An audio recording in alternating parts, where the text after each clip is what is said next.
Hey everybody, I'm Scott Wikle. You're listening to My Kind of Country. Thanks for joining us on Monday night. My special guest tonight is a fabulous steel guitar player. You've heard him playing on the latest Dennis Stromat CD that we just did a feature on here a couple weeks ago. And he has got his own brand new CD out. It's called The Same Old Me. Ironically, the same title as Dennis's CD, but he's got some fabulous tunes. He has played for so many country music greats, including Ray Price, Vern Gosdin, Jack Green, Freddie Weller. The list just goes on and on. Mel Tillis Jr., T. Graham Brown, just a fabulous guy, and he's got a lot of tutorials out there on learning how to perfect your steel guitar playing. And he's here with me tonight to talk about his career, and we're going to play some of his music. It's an honor to welcome Mike Sweeney to My Kind of Country. Mike, how are you tonight? I'm doing great. How are you? Fantastic. What a pleasure to talk to you. I appreciate you taking the time. Oh, the pleasure's all mine. I appreciate you thinking enough of me to have me on the show. Well, I'll tell you what, I have a extreme reverence for what they call sidemen in the music business, because you guys are the ones that make the artists sound good. And if we didn't have you, we wouldn't have all this great music out there. And I'm especially a fan of steel guitar, so I'm always excited to talk to a steel guitar guy. Well, I appreciate that. I've always just considered it. It's more of a calling than anything.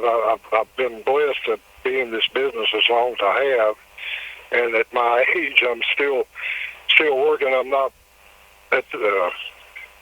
keeping up the pace I did 25, 30 years ago, but I don't want to keep up that kind of. I've been very blessed, in this business, and made a lot of friends and made a lot of good music. And that's what's the most important thing, no doubt about it. I know that your dad was a musician and a big influence on you, and give me a little bit of background on how you got into business and how you started playing steel guitar. Well, my dad, he played music. He was one of the greatest generations. He was drafted. Him and my mother got married in December of 1942, and in April of 1943, he was on his way to Biloxi, Mississippi, for basic training for the war. And when he got out in '46, of course, he played music when he was a kid. But when he was in the service, he was in the service with some pretty heavyweight players of the day. Because, like my dad said, that at that point, just about everybody that was physically able was in the service. And he got to rub shoulders with guys like Jody Holly, who was a fiddle player for Bob Wills, and a guitar player he talked in reverence about named Harry Adams, Kentucky. And my dad played rhythm guitar and sang, and he was one of those type that's a lost art, what they call a sock rhythm player, and he was in the vein of Homer Haynes and them kind of guys. Yeah. And he formed his own band when he got out of the service. He formed a band up there in Roanoke, Virginia, and they had a radio show, and he was hanging. And at that time, there was a fiddle player who had left 4A Cup and moved up there to Roanoke, had his own show named Tommy Magnus. Oh yeah. Who Danny became friends with him, and at times there was a lot of great players that went through his band. And I remember as a kid him talking about a steel guitar player that worked for him named Slim Idaho. And my dad's younger brother played lead guitar in his band, and they would all hang out. It's kind of back then, I guess, in Roanoke, it was a big music town. They had the Blue Ridge Jamboree, which was an opera type show and stuff, and he became friends with all these guys who were local, and most of them stayed there even when I was a kid. I was born in 1960, and there was two big bluegrass names that were based out of Roanoke. Well, until they split up, and that was Reno and Smiley. Oh yeah. and they had a morning, a weekday, every weekday morning they had a television show on a local television station up there, and their bass player was a barber, and I can remember my earliest remembrances of them was going to the barbershop. They go to the barbershop every 2 weeks, and he'd take me and get our haircut. And Reno and Smiley was either one of them or both of them would always be there. Of course, I saw them every morning because I'd get up before my daddy went to work, and I'd watch their TV show because I was around music, and it, always fascinated me. Well, Reno and Smiley would give me bubble gum or Tootsie Rolls or something. They'd always have it in their pocket, and they'd give it to me every time I went, And I thought it was great, these TV stars giving me this, and that my daddy knew them. I thought, my daddy's important. He knows these guys. Yeah. So my daddy had this big old flat-top guitar. Going a long way around the bush here, but Daddy had this big old flat-top guitar. I'll never forget it. It was bigger than I was. And he, every time the Ernest Tubbs show come on, when Buddy Charlton started playing, I was a hyper kid, but every time that show come on, I would just sit and I was fascinated with the sound that Buddy Charlton got, And yeah. Daddy figured out what he could do if I was, hyper or something like that. He would sit me on the couch and lay that big old guitar across my lap. He handed me a broke pocket knife. The blade broke off, and and I started just plucking on the strings and sliding that pocket knife up down the neck of that guitar, and that quieted me. And so that's basically how it started. And then as I got a little older, it was more, let me see if I can figure out how to play a song. Make something that was musical. It might not have been very musical to anybody else, but it was to me. I was more trying to make a song than just pluck a string and slide the pocket knife. But that's where it started, and then I did that till I was about 7, and we was I don't know if you're old enough to remember a department store chain called Wilco or not. Oh, sure. Yep. But there was a Wilco store there in Roanoke, and we were at the Wilco store, and Daddy bought an electric guitar. And I think he might have paid $15 for it. Just a no-name, just a Japanese-made guitar. Mm-hmm. And he knew a guy then he was out of the dairy farming thing, and he was working at a furniture factory up there. And this guy he worked with had an amplifier for sale. And Dad bought this amplifier. I think he'd give the guy $10 for it. And I went from playing that, hanging on that flat top to that, and I still have that guitar. Oh, wow. I still have that. And then it progressed from there, and I went to a lap steel, got me on a Wahoo lap steel and things, and I played lap steel until I was in high school and could afford a pedal guitar, and that's when I started playing pedals, and that was in '76. Wow. And I was going out and playing parties and things with my daddy by the time I was 11. So I've been doing this a while. But it's been a blessing for me. Like I said, because we don't make a lot of money. If I was going to do something for money, strictly for the money, I could have picked a number of other things to do than play music for a living. But I've been blessed. I've been able to make a living for me and my wife for all these years, but it's the things I've seen, places I've been, and the people I've met and the friends I've made. That's the most important thing to me. What I've got now, I've gotten so much more back from this than I put in it. Well, tell me about some of the great folks that you've played with over the years. It's quite a list of names. Well, the first big star I ever worked with, and it wasn't long. We didn't do it long. He was Freddie Weller. He had fired his band. He was based out of Atlanta, Georgia at the time, and I was still in Virginia. I was 20, and I was working with a band there. We was working up and down the East Coast, and he got booked as a single in a nightclub for a couple of nights in Roanoke. And the booking agent that booked him in there also booked us all over creation, and he got us the gig, and we wound up working with him for a while. So that was the first big star I ever had anything to do with. And then I worked for Ava Barber. Really? A few years later, she was the country singer on the Lawrence Welk Show. Yeah.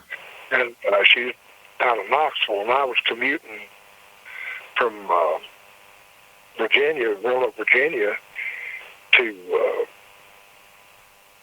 Knoxville to catch a bus and all like that. And I worked for her for about a year. And she was great to work for. She's a great singer. Of course, you know, I keep saying Roanoke. My hometown, what I call my hometown is Christiansburg, Virginia. That's what I call home. I was born in Roanoke, but Christiansburg's where I was raised, and so I wanted to clear that up. I want to shout out to anybody that knows me from Christiansburg and all like that. But I did that gig, and I still worked around, and I was doing at that time. You know, back in the late 70s and up through the 80s, for about 85, 86, there was 3 recording studios in that area. There was one in Salem, Virginia, one in Roanoke, Virginia, and one in Durham, Virginia. That I was working constantly when I was home and not out working the club circuit or something. I was doing a lot of recording sessions there and playing on these independent, you know, back when independent record labels could get played on radio, and doing a lot of jingles, commercials, and radio jingles and things like that. So I was busy, but then all of a sudden everything's dried up. It just went away. And I moved to Nashville. When I moved to Nashville, I knew some guys here, some other steel players. The two that kept me from starving to death when I moved here one was Jimmy Crawford, and one was Stu Basor. Both of them had passed away in the last few years, and they each, both of them had club gigs here in town on weekends. And one week I would sub for Jimmy Crawford. He'd be off, and I'd sub for him. And the next week, Stu Basor would take off. And so I was working that, and I was hitting all the jam sessions. Back then, all the clubs had house bands, but they all had a jam, what they called a jam night. It was run by this woman named Judy Martin. And I was going, and I was sitting in all these place jam sessions and kind of networking. And I got the gig at the Broken Spoke Saloon over off Trinity Lane by doing that. And while I was doing that, I got approached by Clinton Gregory to work for him. So I kept my gig there at the Spoke, and I worked for Clinton for a while, and that was when, if it weren't for country music, I'd Go Crazy was out. I mean, it was a hot record. Yeah. I was working for him then, and that was the first time I played the Grand Ole Opry with him.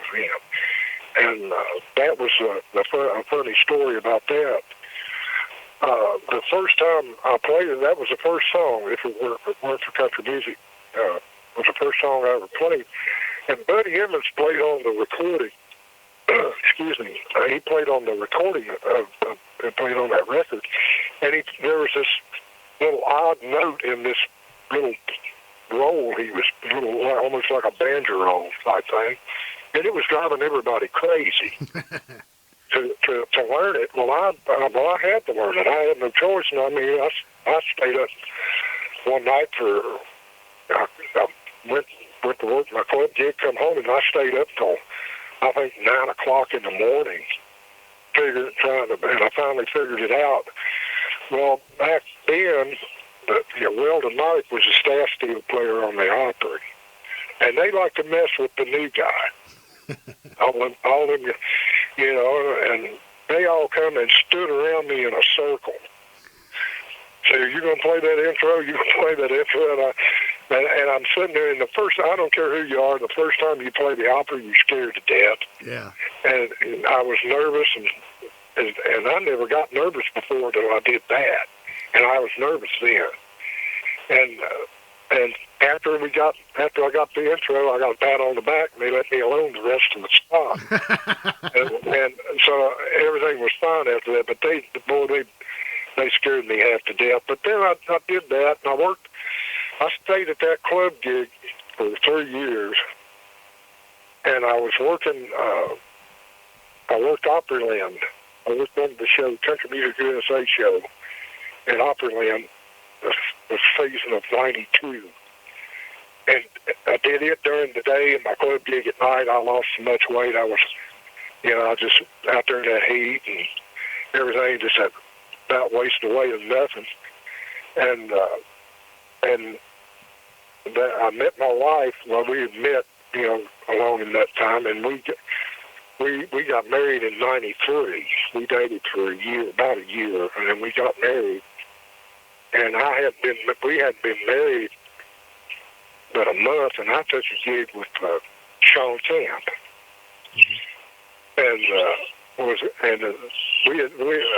first month anniversary. I was gone for 7 weeks. Oh man! One of those throwing darts at a map, kind of tours, and I did that, and then I got off the road for a while. I worked at the Nashville Palace for 8 years, but during that time, that's when my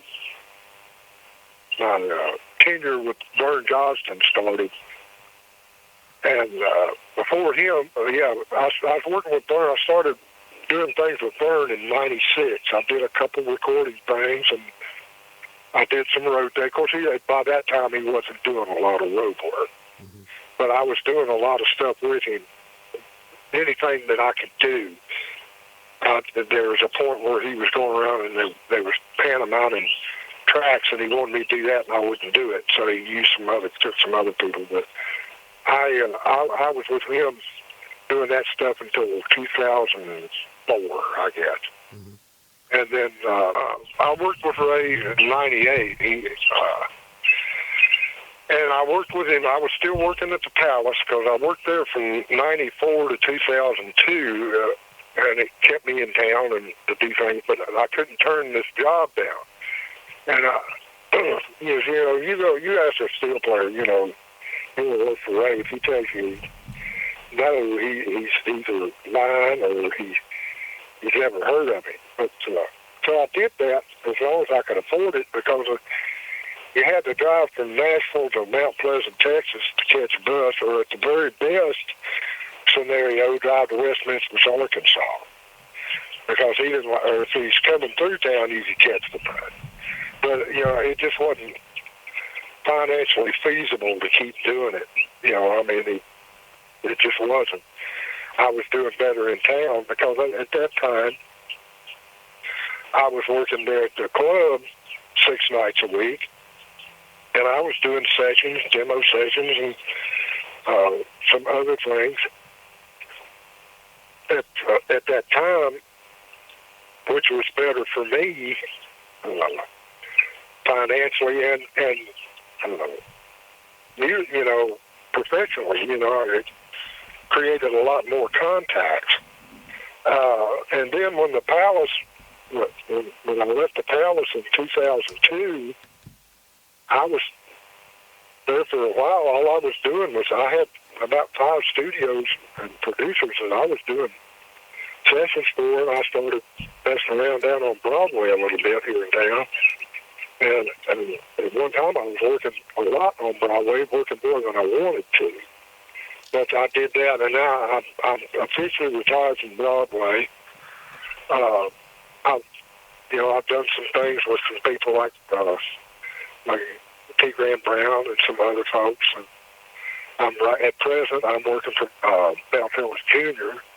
But during all this mess, we haven't hit a lick of the snake, since first part of March. Yeah. So and hopefully we'll get back to it here in 2 or 3 weeks. Well, I certainly hope so. Man, I'll tell you, it's been tough on the entertainment industry. There's no doubt about that. Well, it's tough on everybody. I feel for everybody in all this mess, and hopefully we can get back to some sense of normalcy here soon. Amen to that. Well, folks, you can visit Mike Sweeney's Facebook page. It's Michael Sweeney on Facebook, Michael Sweeney Music. We will put that information on our Facebook page. And he has a new CD entitled The Same Old Me with some great, great songs on there. Borrowed Angel, one of my very favorites. Release Me, Lady Be Good, April's Fool. Honky Tonk Downstairs, an old George Jones song. It is one of my favorites. You did a great job on that, Mike. And thank you. Of course, The Same Old Me, Take a Lot of Pride in What I Am, which is a great Merle Haggard song. Never Had the One I Wanted, Secret Love, Candy Kisses. Just beautiful, beautiful music. And I know you also have some tutorials out too, right?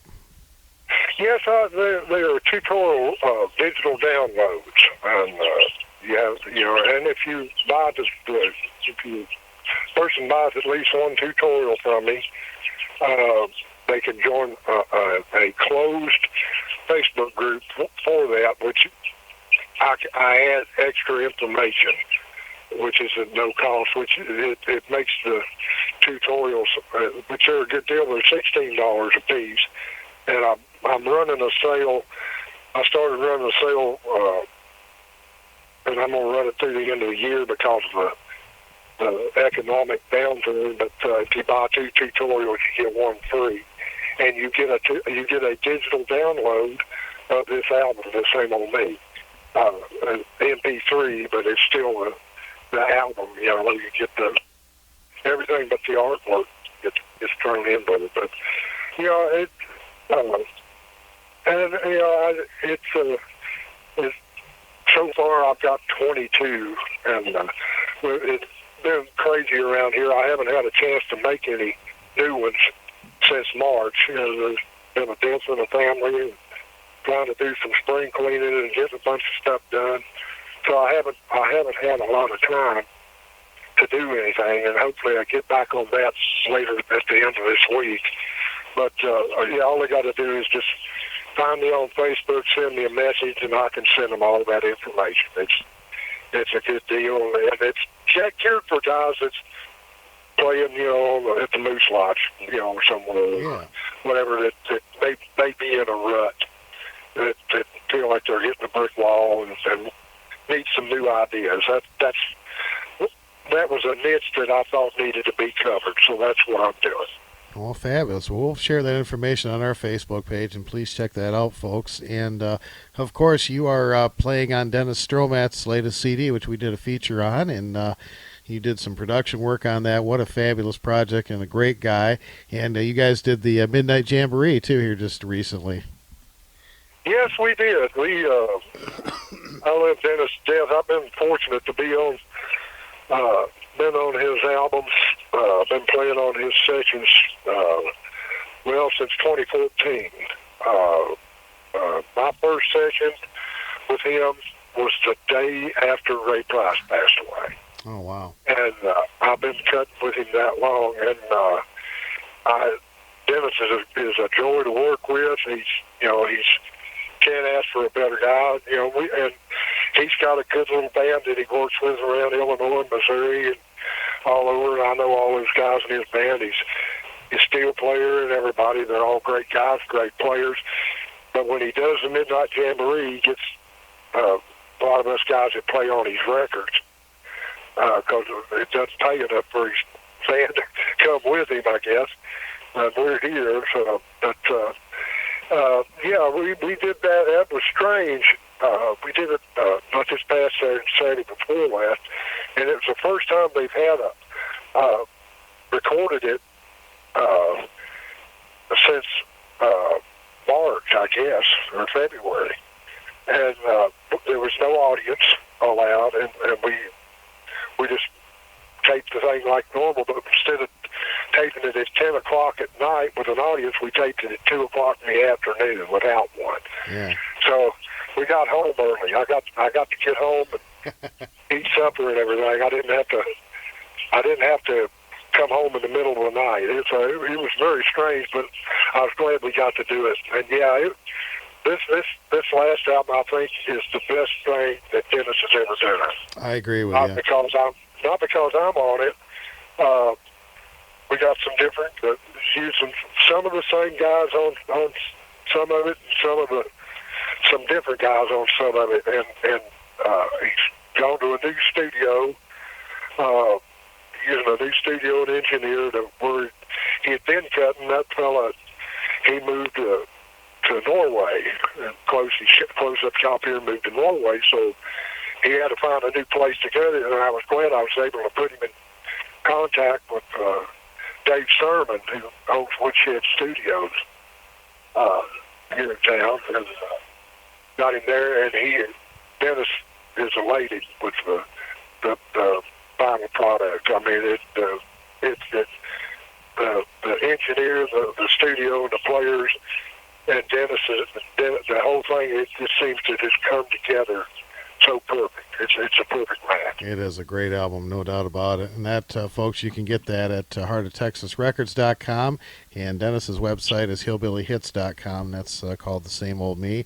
And you can also go to our Facebook page for more information. Also, our YouTube channel has that interview archived, and you can go in there and hear some of that, too. It's great material. We love Dennis. I always look forward to every time he has something new out. I try to get him on the show right away. He's a great guy. Yes, he is. Well, I'll tell you what, I'm going to play some of these great songs from your new album for our listeners right now. And folks, again, that is called The Same Old Me, and you can go to Michael Sweeney Music on Facebook. We'll put that information on our Facebook page, and of course pick up his great music and read more about his fabulous career. And Mike, I'll tell you, I want to thank you so much for taking time to be on my show. It's been an honor, and I'm going to be playing a lot of your music on my shows. It's good country music. All right, well, I'll send you some more stuff you may not have. Hey, that's great. I'll play it. I guarantee it. Well, I appreciate that. That helps out a lot. Well, I certainly wish you the best, and it sure has been a joy talking with you, and you're welcome on the show anytime. Anytime you've got something new to promote, just let me know, and we'll be happy to get it out there. Okay, I sure do appreciate talking to you. You have a great day. You too. That is Mike Sweeney. As we continue with My Kind of Country, here's some of Mike's fabulous music from his new CD.